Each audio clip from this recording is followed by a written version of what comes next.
Hello, today we are doing the Advanced Concepts Presentation 5 on ATP production in cellular respiration. Cellular respiration, so what is it? It is the process that our bodies use to harvest a large amount of energy from one glucose molecule, or the energy being ATP. For one molecule of glucose, 30 ATP molecules are produced. So this is the cellular respiration equation or formula. C6H12O6 plus 6 oxygen yields this over here with ATP. This is an aerobic respiration overview. Shows glycolysis, the Krebs cycle, and then the electron transport chain.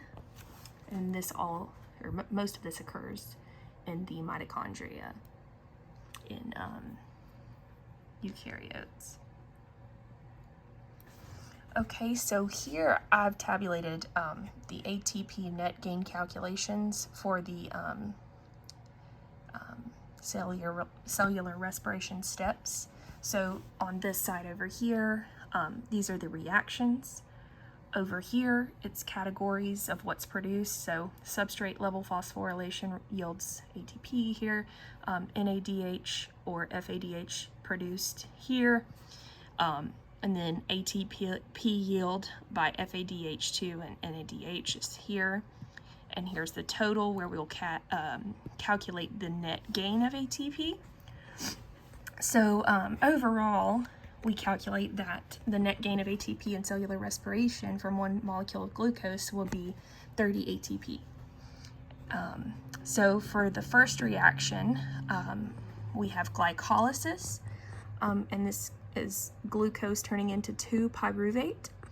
So the reaction is here, I've wrote it out.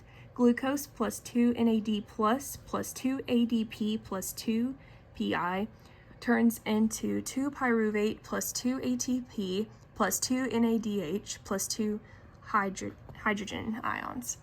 So we can put this in our table to kind of calculate the net gain of ATP and CNADH or FADH produced.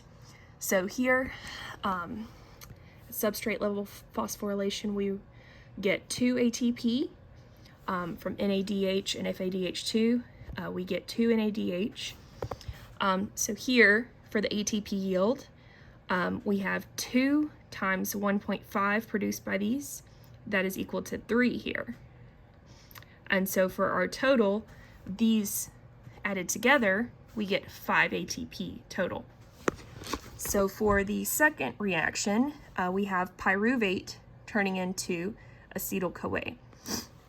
So here's the reaction: pyruvate plus 2 NAD plus CoASH turns into 2 acetyl-CoA plus 2 CO2 plus 2 NADH.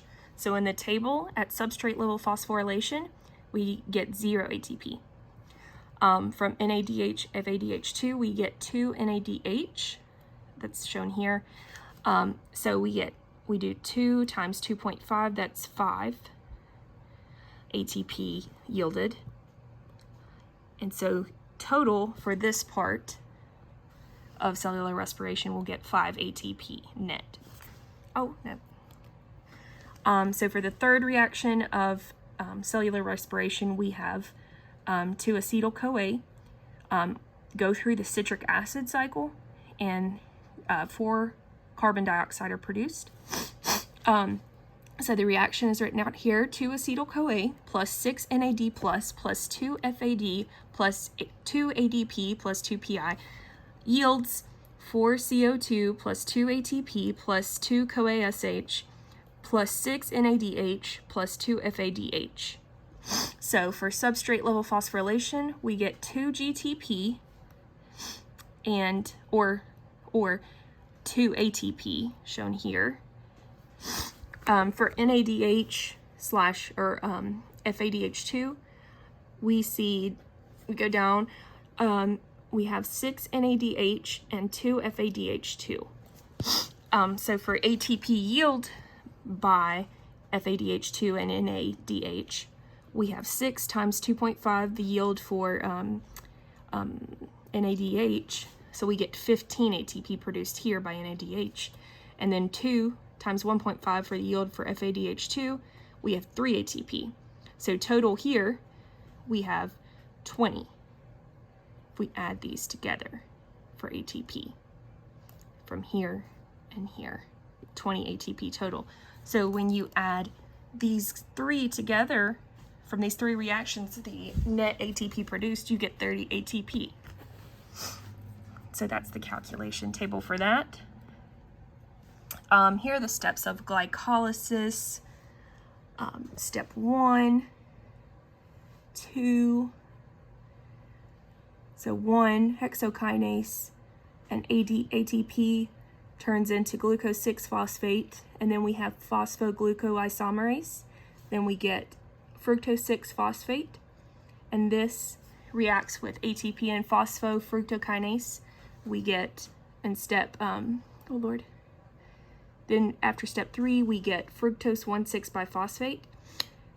For step 4, it reacts with aldolase, and we yield glyceraldehyde 3-phosphate.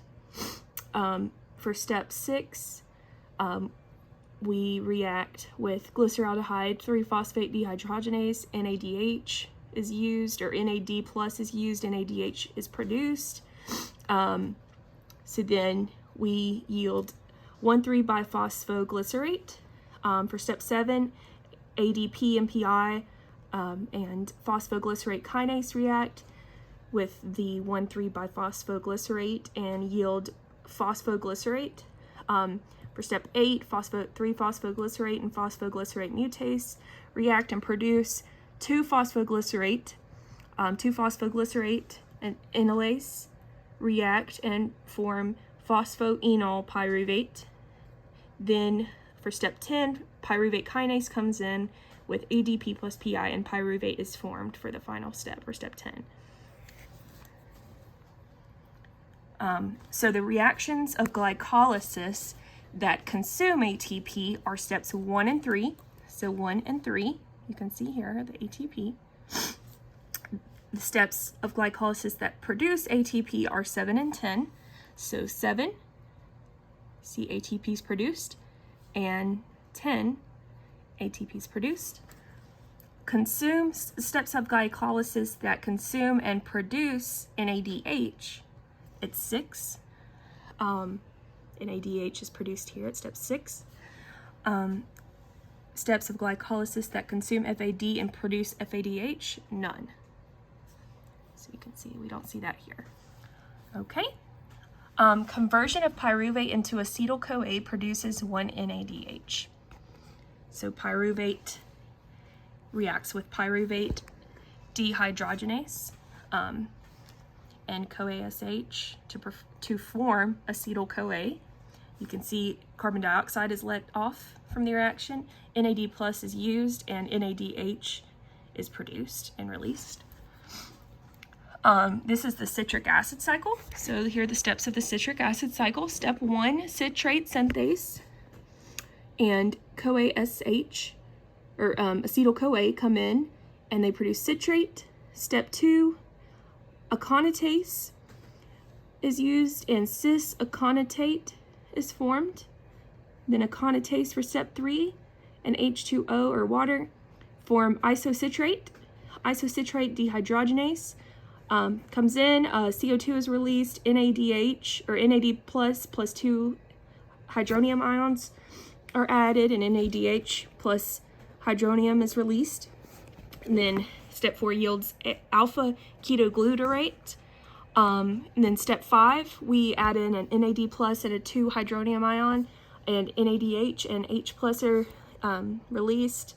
Alpha ketoglutarate dehydrogenase complex comes in, and CoASH is added in.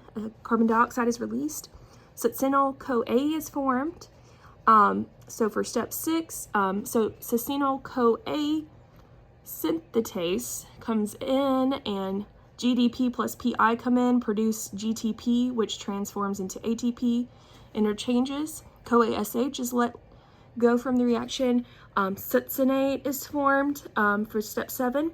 In step 7, FAD comes in, FADH2 is released, Succinate dehydrogenase is used, and then fumarate is formed. Then with the use of fumarase and water, malate is formed. So from malate for step 9, NAD plus 2 hydronium ions come in and then are released as NADH and H+.